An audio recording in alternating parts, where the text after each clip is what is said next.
Hello everyone. तो पिछली videos में जैसा कि हमने देखा था, दो टेबल थे हमारे पास और दोनों में हमने डाटा इंसर्ट करा था, जैसा आप देख सकते हो। अब हमें क्या करना है, इन दोनों टेबल पे ज्वाइन लगाना है। तो ज्वाइन के लिए मैंने बताया था ज्वाइन को कैसे लगाते हैं। अगर हमें ज्वाइन लगाना है तो कॉमन कॉलम होना चाहिए हमारे टेबल में, उसमें कॉमन रिकॉर्ड भी होना चाहिए। तो यहाँ पे मैंने दोनों टेबलों को कॉपी करा, पेस्ट करा, ठीक है। अब मैं क्या करता हूँ, सेलेक्ट स्टेटमेंट जो है उसको हटा देता हूँ, क्योंकि इसके जगह पे मुझे क्या लिखना है, ज्वाइन। तो यहाँ पे मैंने ज्वाइन लिखा, ज्वाइन के जगह पे inner space join, inner join भी आप लिख सकते हो, लेकिन बाय डिफ़ॉल्ट ये ज्वाइन ही लेता है। तो क्या लिखा मैंने, बाय डिफ़ॉल्ट ज्वाइन लिख दिया।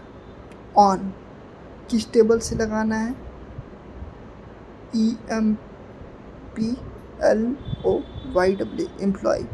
एम्प्लॉय में जैसे मैंने डॉट क्लिक करा, ये बोला भाई आईडी से आपको क्या करना है, ज्वाइन लगाना है। तो मैंने बोला हाँ भाई आईडी से ज्वाइन लगाना है। इक्वल टू करा EMP एड्रेस डॉट ID।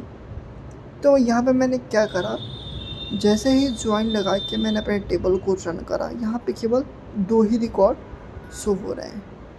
क्यों दो रिकॉर्ड शो हो रहे हैं, क्योंकि मैंने पिछले वीडियोज़ में आपको बताया था कि भाई कॉमन रो होना चाहिए हमारे टेबल में, कॉमन रो ही रिटर्न करता है। तो यहाँ पे केवल दो ही कॉमन रो है जो रिटर्न कर रहा है, यानी दो ही आईडी।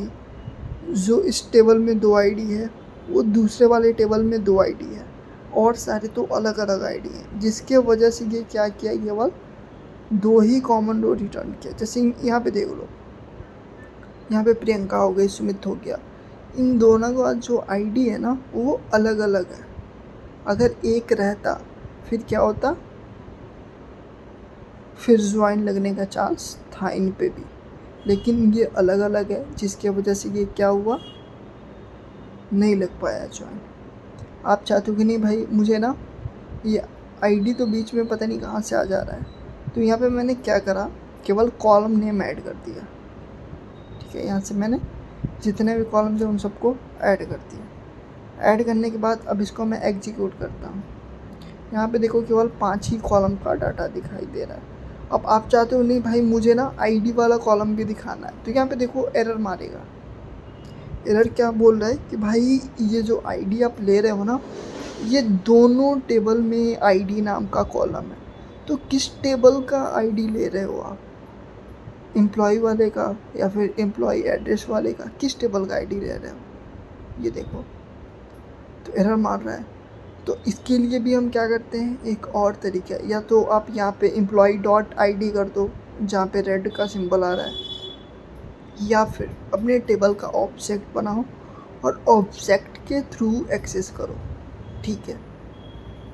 तो यहाँ से मैं क्या करता हूँ, इसको हटा देता हूँ, जितने भी कॉलम है ना उन सबको हटा देता हूँ मैं।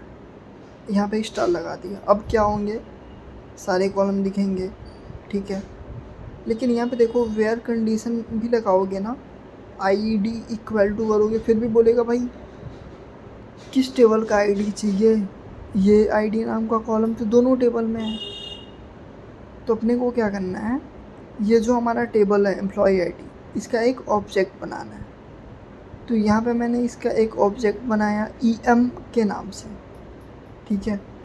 और यहाँ पे मैं एम्प्लॉय एड्रेस वाले का EA के नाम से बना देता हूँ। अब यहाँ पे देखो, यहाँ पे भी एरर दे रहा है, बोल रहा भाई जब ऑब्जेक्ट बनाया है तो ऑब्जेक्ट के थ्रू ही एक्सेस कर लो। तो यहाँ पे मैंने क्या लिखा, EM.id एंड EA.id। अब अपने को क्या करना है, ये जो आईडी आ रहा है ना उसको हटाना है बीच से। लेकिन उससे पहले देखो यहाँ पे अगर कंडीशन भी आप लगाना चाहते हो, EA.id आईडी आएगा, या फिर EM.id, मतलब जिस कॉलम के रिकॉर्ड को आप वेयर कंडीशन के अंदर ऐड करना चाहते हो उसका ऑब्जेक्ट आपको लगाना पड़ेगा। तो इसका आईडी क्या है, साहिल का 101। तो जैसे ही मैंने 101 करा, ये केवल साहिल का रिकॉर्ड शो कर दिया, ठीक है। अभी हमने क्या करा, अपने टेबल का ऑब्जेक्ट बनाया। अब ऑब्जेक्ट के थ्रू ही हमें क्या करना है, कॉलम को भी एक्सेस करना है। तो यहाँ पे मैंने लिखा em डॉट, जैसे मैंने डॉट लगाया जितने भी मेरे कॉलम नेम थे ना वो सारे शो होने लगे। तो जितने भी, जैसे देखो एम्प्लॉय में कितने टेबल है, कॉलम है, 3 कॉलम है, नेम जेंडर, नहीं 2 ही कॉलम है, नेम और जेंडर और ईमेल आईडी, सॉरी 3 कॉलम है, ठीक है। एम्प्लॉय वाले में 3 कॉलम है, तो एम्प्लॉय का जो ऑब्जेक्ट है उस ऑब्जेक्ट को एक्सेस करके हमने क्या करा, तीनों कॉलम को ऐड कर दिया। अब हमें क्या करना है, ये में जो भी कॉलम है, ये में कितने कॉलम है, 2 कॉलम है, सॉरी 2 या 3 कॉलम है इसमें भी। तो इसके ऑब्जेक्ट को एक्सेस करके हम क्या करेंगे, यहाँ पे कॉलम को ऐड कर देंगे। तो ये डॉट स्टेट, ये डॉट सिटी, ये डॉट परमानेंट एड्रेस, ठीक है, ये ऐसे हो गया। अब इसको हम जैसे ही रन करेंगे ना, ये क्या होगा, केवल 6 ही कॉलम दिखाएगा। ये देखो 6 ही कॉलम दिखाएगा। अब आप बोलते हो नहीं भाई मुझे आईडी भी चाहिए, तो यहाँ पे जिस टेबल का आईडी चाहिए, जिस टेबल के कॉलम का आईडी चाहिए वो कॉलम, क्योंकि आईडी तो सेम मैच हो रहा है और जो हमारा ज्वाइन है वो कॉमन रो ही रिटर्न करता है। यानी एक टेबल में, पहले टेबल में जो डाटा है, आईडी है, वो आईडी दूसरे टेबल में है, तभी क्या होगा, रिकॉर्ड मैच होगा, वैसे नहीं होगा। तभी कॉमन रो रिटर्न करेगा, वैसे रिटर्न नहीं करेगा। तो यहाँ पे आप देख सकते हो, ठीक है। इतना करने के बाद आपने क्या बोला कि भाई एंड का भी कंडीशन लगा सकते हो। यहाँ पे केवल मैंने आईडी के थ्रू अभी रिकॉर्ड चेक कर रहा था, अब ईमेल आईडी के भी थ्रू मैं रिकॉर्ड को देखता हूँ कि भाई देखो जो ये आईडी है ना, उस आईडी में अगर एम्प्लॉई आईडी ये है sahil@gmail.com, तभी मुझे दिखाओ, नहीं तो इसको मत दिखाओ। तो यहाँ पे मैंने क्या करा, sahil@gmail.com कॉपी करा, पेस्ट करा। अब देखो केवल एक ही रिकॉर्ड शो हो रहा है, ठीक है। ये क्या हुआ, आईडी और ईमेल आईडी के थ्रू रिकॉर्ड शो हो रहा है। यहाँ पे मैंने और लगाया, और लगाने के बाद यहाँ पे मैं क्या करता हूँ, जो मोहित है ना उसके रिकॉर्ड को, यानी उसके ईमेल आईडी को कॉपी करके यहाँ पे मैं डाल देता हूँ। तो ये क्या होगा, दोनों का रिकॉर्ड दिखाएगा, क्योंकि हमने यहाँ पे कंडीशन लगाया कि भाई और कोई मिलता जुलता है ना ईमेल आईडी, तो उसके रिकॉर्ड को भी दिखाओ। अगर यहाँ पे मैंने एंड लगाया ना, तो ये एक भी रिकॉर्ड शो नहीं करेगा, ठीक है।